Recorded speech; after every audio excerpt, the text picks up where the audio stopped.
was based on the name given in infancy. And there were rites of passage in those traditional tribal cultures, sometimes of great difficulty, ordeals in which the infantile consciousness, known as the ego, would be killed so that the adult self could be born.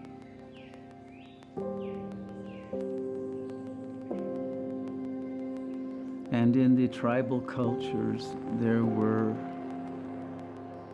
rites of passage for the women into the women's mysteries that could include childbirth and the other aspects of life of the divine feminine, and male mysteries that involved warriorship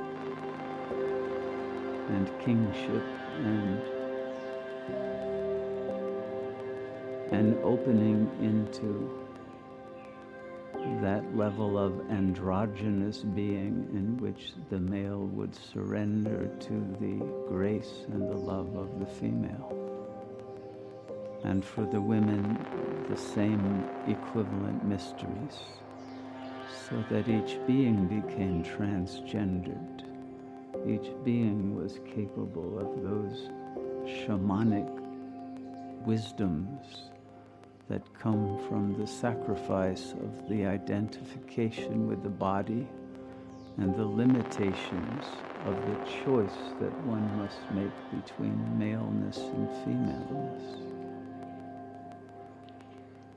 And in the overcoming of that difference, true love that is not based on desire, but based on unity,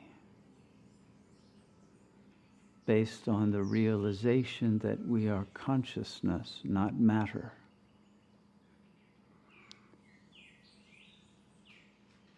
Enabled a unification of an energy field of the entire tribe and the entire ecosystem of nature, which is its habitat, and with the entire noosphere of planetary wisdom that is accessible to those beings who have transcended the limited consciousness.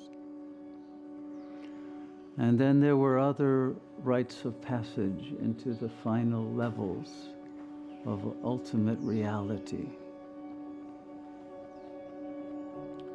in which one would have to pass through the fear of death completely, to know that infinite, timeless presence, and be able to function as a medium of that power to guide the tribe through the various tribulations that it might have to face. And now we are at a moment in the history of this planet when our planetary tribe is facing unprecedented tribulations. And it does not even know it is a tribe, because it is divided up into warring nations. And within each nation there are other wars. And within each family there are wars, and within each ego there are wars.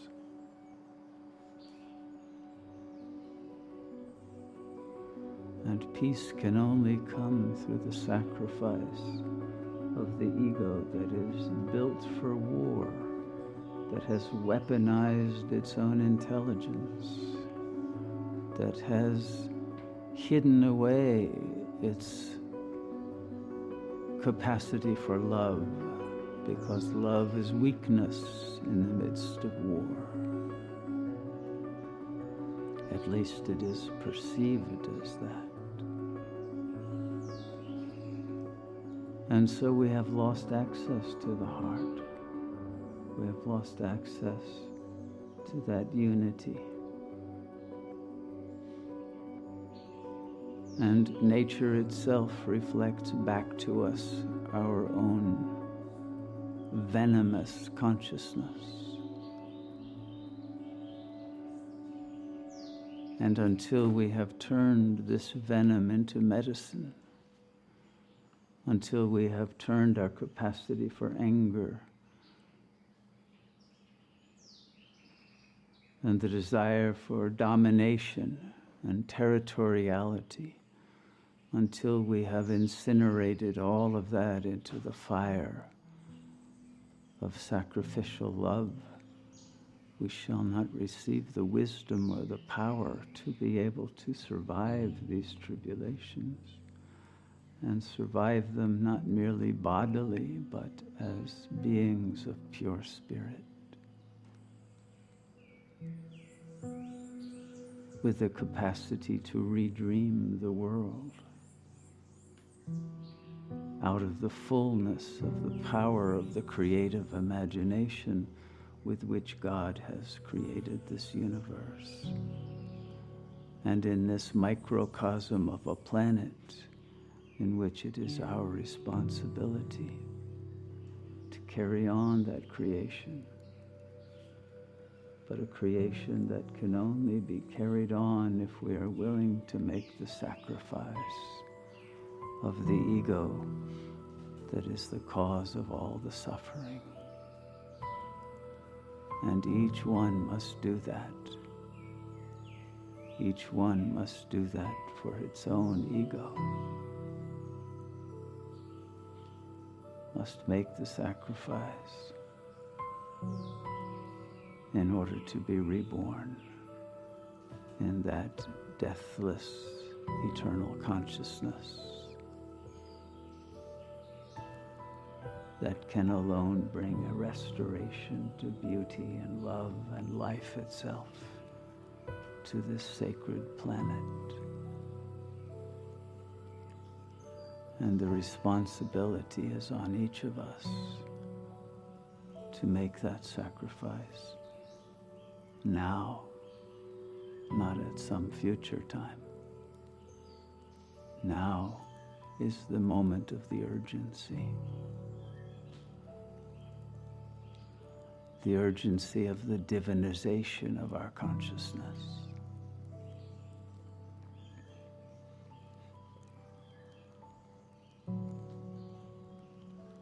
And it is this alone that brings the settling of our own karma, of our own suffering.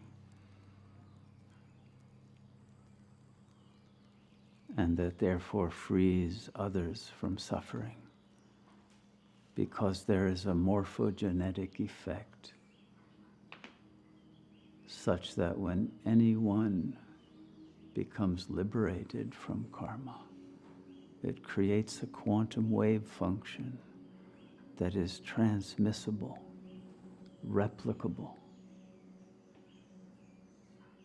so that each being finds it easier and easier to make the same shift of their locus of consciousness from the ego to the real self, and to abide in unshakable unity. Unity that is free of desire and free of fear.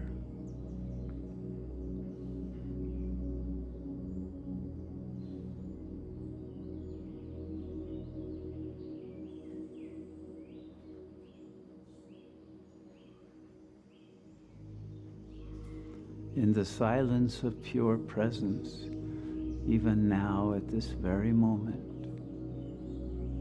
even if the sacrifice has not been fully made, the truth is that all are always already liberated within. You can feel that power, that grace in your heart. You know it. You may know it as a yearning, a calling, a fleeting glimpse, a vision, a hope, a prayer, but you know it because it is the core of each and every one of us in our eternal being. that preceded the birth of the body and will exist beyond its death.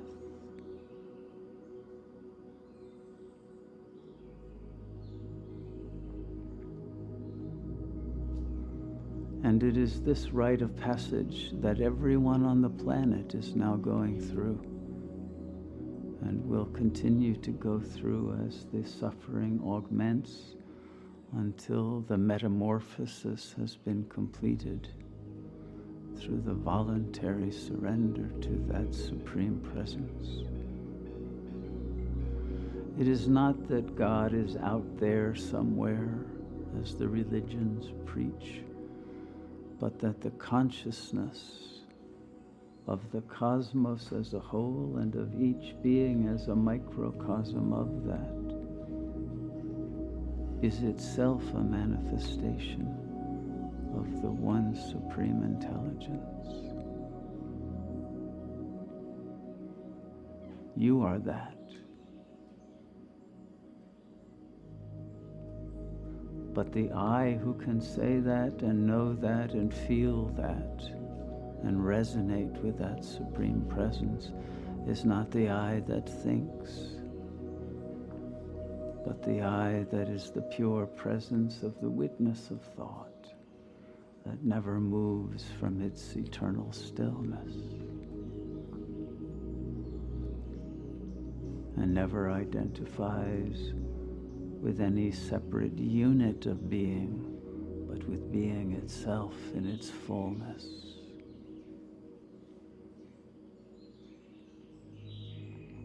And it is this self that has no fear and no desire and no needs, that is unshakable, immovable,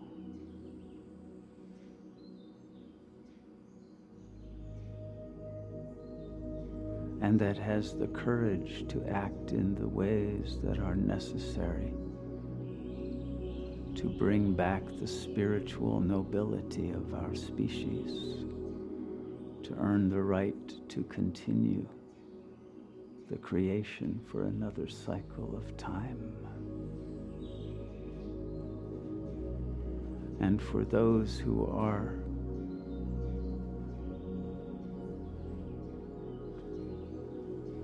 ready to earn the right of spiritual royalty,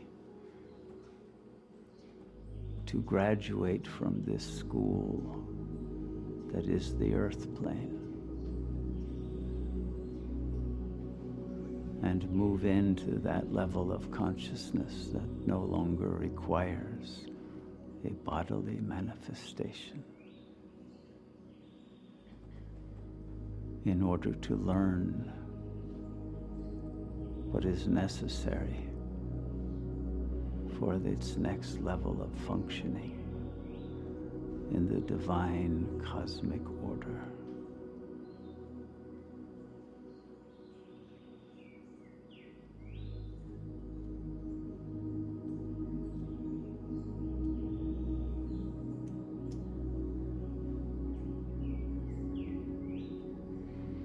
And so within the consciousness of each being, there is now a contest of wills between the ego and the self, because the ego will rebel, will refuse to surrender, to be still, to open its heart to love, to accept everything as it comes without defensiveness.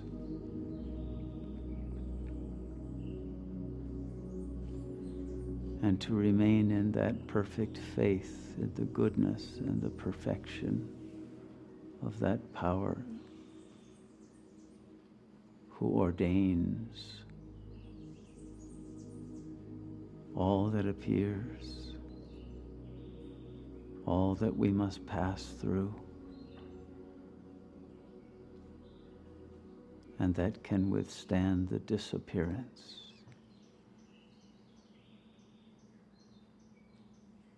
of all that is unreal,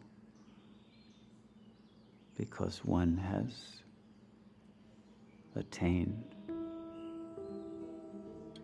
the Absolute.